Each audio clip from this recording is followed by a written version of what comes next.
포스트 트루스란 사실과 진실성보다는 개인의 정서나 기준에 따라 진실이 인식되고 받아들여지는 시대적인 상황을 제기합니다.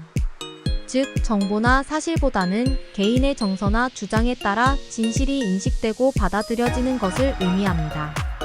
포스트 트루스는 사실이 아닌 주장이나 제작적인 이야기가 현실보다 더 많은 영향을 가지고 있다는 것을 시사합니다. 이러한 상황에서는 사실을 주장하는 것이 어려울 수 있고 대신 개인의 정서나 기준에 따라 판단하는 경향이 있습니다. 이러한 포스트루스 시대에는 정보를 잘 연결하고 확증하는 능력이 중요합니다. 또한 다양한 정보를 수집하고 이를 바탕으로 하는 능력도 필요합니다. 이를 위해 그것을 연구하고 잡아내는 사고를 함양하는 것이 필요합니다. 포스트 트루스의 사전적 의미는 진실을 알린다는 의미이지만 탈진실이라고 하거나 포스트 트루스 팔러틱스를 진실 너머의 정치 또는 진실 이후의 정치라고 해석해서 사용하기도 하는데, 의미는 진실은 따로 있고 주장하는 논리나 사실로 보이게 포장한 말들이 난무하는 것을 말하는데 궤변이라고 볼 수도 있습니다. 그런 주장은 진실한 것을 모른다면 원하는 것을 말할 수 있고 거짓말이 아니라는 망상인데, 우리나라 정치에서도 많이 일어나는 일입니다. 왜 그런 선동 정치가 가능한지는 국민성이 연관되어질 수도 있고 사회상이 반영되기도 하는데, 누군가 이런 말을 했습니다. 우매한 민중은 사실 진실을 믿는 것이 아니라 그들이 원하는 말이 거짓이라고 하더라도 그들이 원하는 말을 해주면 믿는다라고. 그들이 주장이 다른 사람들에 의해 모순되는 증거를 제공하더라도 그들은 진실을 믿지 않고 그들이 원하는 말만 믿습니다. 거짓말은 변명할 수 없는 것으로 취급되지 않고 특정 상황에서 수용 가능한 것으로 여겨지기 시작했습니다. 그래서 진실 이후 시대라는 의미로 포스트 트루스가 사용되는 것으로 보입니다. 왜 사실이나 진실이 왜곡돼서 저런 궤변을 떠드는 인간들에게 이용되는지 이해가 안 간다. 옛날에 소피스트 학자들이 주장한 궤변과 같은데, 그들은 날아오는 화살도 시간을 무수히 쪼개면 정지된 것과 같다. 그러니까 화살은 정지된 것이다. 논법도 안 맞지만 그런 주장을 하는 것 자체가 이해가 간다는 궤변과 같은 말이다. 그러면 그 화살 앞에 서서 화살을 쏘라고 하고 서 있으면서 그 말을 할 때 신념으로 볼 수도 있겠지만, 정작 자신은 그 화살 앞에 서지도 못하면서 남들에게는 그 화살 앞에 서도 죽지 않는다고 하는 말이 이해가 간다는 인간 쓰레기들이 없어져야 한다. 요즘 조국 추미애 수호대라고 하는 쓰레기들이 하는 주접질을 보면 역겨운 정도를 지났다. 법을 위반하거나 도덕적으로 어긋난 행동을 했을 때 주변의 비난을 모면하기 위한 수단으로 거짓말을 하는 경우를 종종 보지만, 그래도 정치를 한다는 인간들은 사소한 거짓말도 일삼으면 안 된다.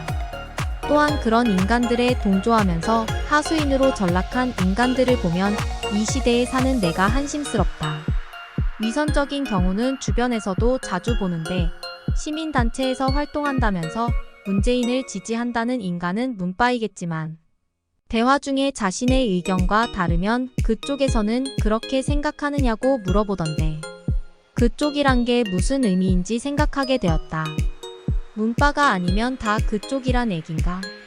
상식적인 얘기를 해주는데 자신들과 결이 다르면 다 적대시하는 경향을 가진 걸 보면 나도 저것들이 문바나 빨갱이 하수인이나 하고 생각을 하게 된다. 그런 인간이 집을 사는 걸 얘기하면서 집은 사는 게 목적이지 재산적 가치는 생각하지 않는다면서 왜 어디에 집을 사면 좋은지 물어보는지 이해가 안 간다. 어디에 살던지 자신과 가족이 들어가서 살 집을 찾는데 왜 어디 집을 사는 게 좋은지 물어보는지. 집의 미래 가치에 관심이 없으면 자신들이 편한 데 사면 되지 않나. 그러면서도 어디에 집을 사야 좋은지라고 묻는 건 미래 재산적 가치에 관심을 가지기 때문 아닌가. 미래 가치는 관심이 없고 살만한 집을 사고 싶은 거라면 자기가 사는데 주변에서 편한데 사면 되지 왜 어디에 집을 사면 좋은지 물어보는 건지 이해가 가나. 이런 이율배반적인 행동을 하는 인간들을 보면 역겨운 거다. 최소한 지가 한 말이나 행동은 일치를 해야 하는 게 아닌가. 그러면서도 정작 자신이 그런 이중적인 행동이 정당한 거다. 그래서 저런 인간들과는 말을 하고 싶지도 않다. 리플리 증후군이란 자신의 현실을 부정하면서 실제로는 존재하지 않는 허구의 세계를 진실이라 믿고 상습적으로 거짓된 말과 행동을 반복하는 반사회적 인격장애라고 부르는 대한민국의 신조어이다. 이런 사람들은 자신의 생각과 현실이 다른데 자신이 생각한 대로 현실에서 이루어지고 있다고 믿고 행동하는 특징이 나타내며 주위 사람들에게 피해를 줄 수 있으며 자신도 거짓말에 무너져 버릴 수 있다. 거짓말을 하면서 그것이 진실이라고 굳게 믿는 사람의 경우가 실존하지 않기 때문이라는 망발도 인터넷에 떠돈다. 그러나 그렇게 하는 수많은 사람들을 보고 있기 때문에 저런 조작 선동이 없어져야 한다. 짱깨와 쪽발이들 그리고 조선족의 탈을 쓰고 중국 공산당이 개노릇을 하는 놈들과 피가 더러운 놈들이 이 나라에서 하는 개작태를 보고도 모르면 등신이다. 리플리 증후군의 특징은 일 항상 불만족한 삶을 살고 있다. 이 사회를 심하게 부정적으로 바라본다. 3. 타인에게 반드시 인정받아야 한다. 4. 자신도 모르게 당황스러운 행동을 한다. 5. 거짓말을 해도 들킬 것이 두렵지 않다. 6. 친한 지인과 만남이 적고 대인관계가 넓지 못하다. 7. 맘에 드는 것을 따라하기 좋아한다. 8. 본인의 의견에 반대를 하면 매우 화가 난다. 9. 많은 사람들 앞에서 망신을 당한 기억이 있다. 10. 원하는 것을 현실에서 이룰 수 없을 때 무슨 짓을 해서라도 이루려고 한다. 이런 증상들이 보인다면 리플리 증후군이다. 소위 진보나 좌파라고 주둥이 까는 놈들이 박정희나 군부 독재가 대한민국을 전라도와 경상도로 나눠 편싸움을 하게 만들었다고 조작 선동질을 하고 또 거기에 무식한 인간들이 넘어가서 미친 개소리를 양산해댄다.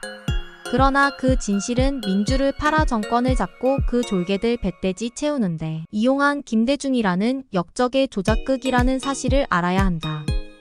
후에 선거판의 여우나 마티도의 귀재라고 불렸던 김대중의 선거 참모 엄창록이라는 역적이 조작한 일이었다. 엄창록이라는 역적을 말하려면 김대중의 배경을 먼저 알아야 하는데 김대중의 정치 초창기를 먼저 살펴보면 신안군 어느 섬에서 태어난 김대중은 10대 시절 목포로 이사를 가 상업고등학교를 졸업하고 일본 놈의 해운회사에 취직을 했다.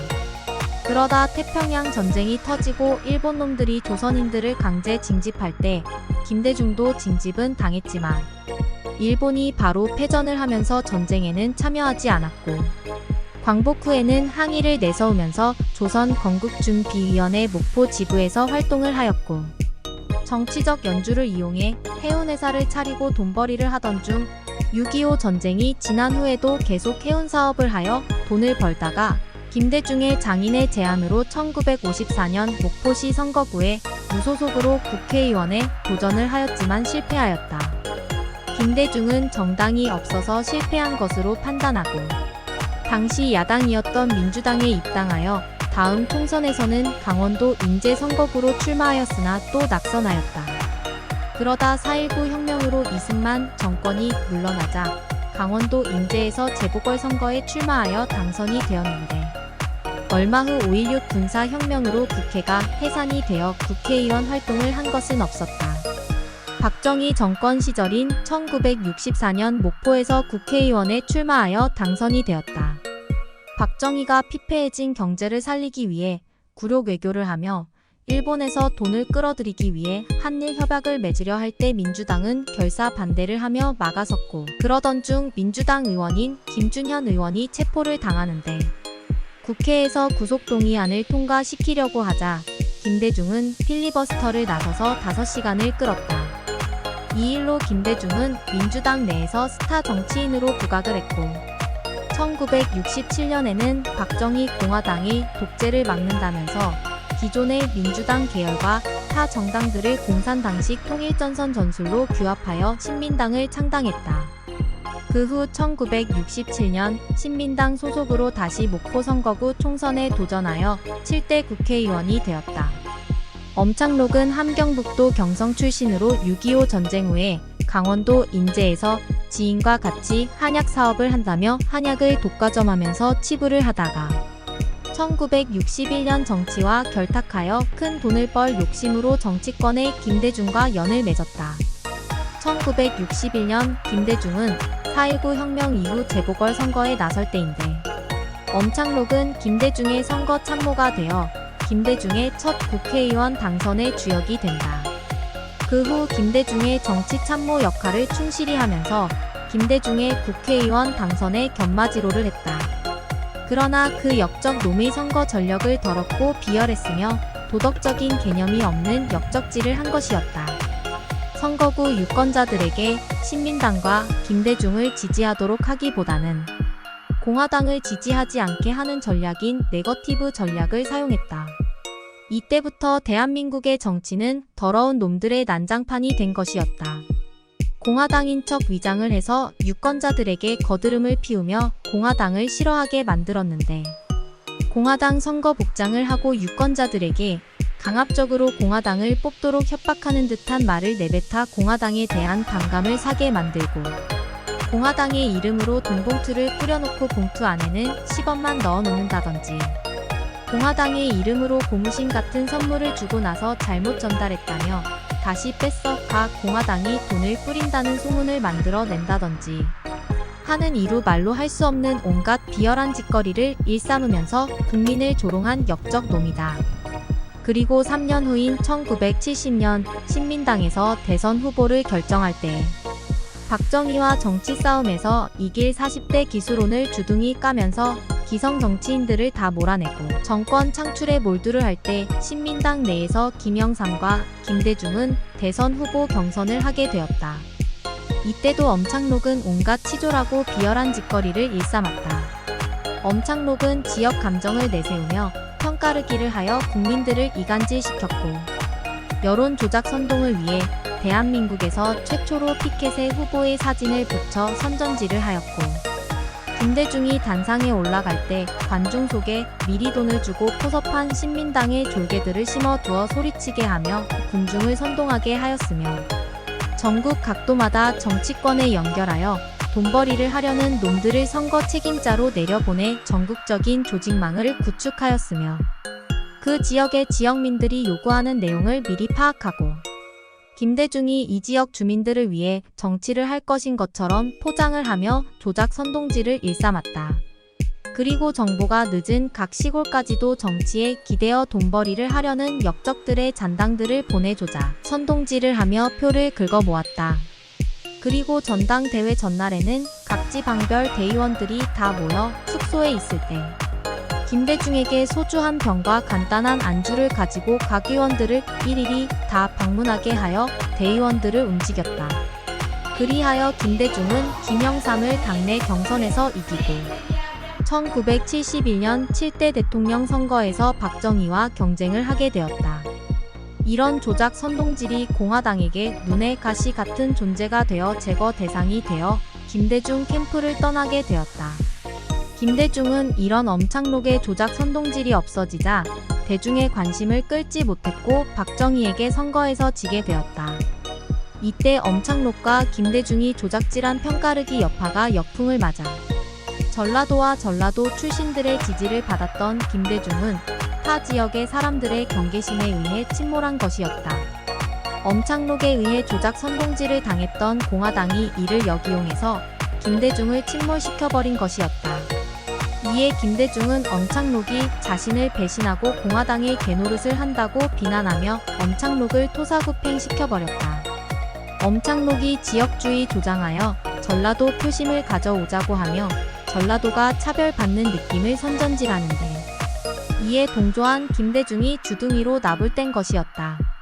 이런 엄창록의 조작 선동질은 공산당식 방식이라 반공을 국시로 여기던 대한민국에서 살아남기는 어려운 일이었다. 그런 결과로 7대 대통령으로는 박정희가 당선이 되었다. 그 후 나타난 엄창록은 김대중에게 박정희에게 동조하지 않았다고 말을 했지만 엄창록은 계속 김대중을 피해 다녔고 정치적 후광을 얻지 못해 치부를 하지는 못했다. 이처럼 지역 감정을 조장하고 편가르기를 한 것은 김대중이라는 놈이지 박정희가 아니었다. 엄창록은 지역 감정을 부추기면 대중들은 서로 물어뜯기 바쁘기 때문에 국가적으로나 사회적으로 문제가 안 생긴다는 망발을 내뱉었다. 이처럼 김대중은 조작 선동에 의해 만들어진 민주의 탈을 쓴 역적에 불과하다. 민주라는 단어를 내세우면서 자신의 치부를 위해 정권을 잡으려는 놈들에 의해 유린되어진 이 나라는 앞으로도 영원히 그 역적들에 의해 만들어진 틀 안에서 놀아나게 될 것이다.